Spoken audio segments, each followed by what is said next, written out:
High, welcome to Bong delicacy. আজকে একদম simple মাছের ঝাল বানাচ্ছি। এটা আমরা রোজকার ভাতের সাথে যেরকম হালকা অতিরিক্ত মশলা ছাড়া মাছের ঝাল বানাই, ঠিক সেরকম একটা রেসিপি। এটার জন্য আমি দু রকম মাছ নিয়েছি, কাতলা আর গঙ্গার টাটকা মৌরলা মাছ। এখানে আমি কাতলার লেজার পিসগুলো নিয়েছি। দু রকম মাছেই নুন হলুদ মাখিয়ে নেব।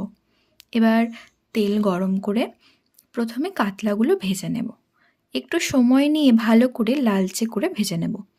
এরপর মৌরলাগুলো ভেজে তুলে নেব। এবার কড়ায় অল্প তেলের মধ্যে সর্ষে, পোস্ত, কাঁচা লঙ্কা একসাথে পেস্ট করে দিয়ে দেব।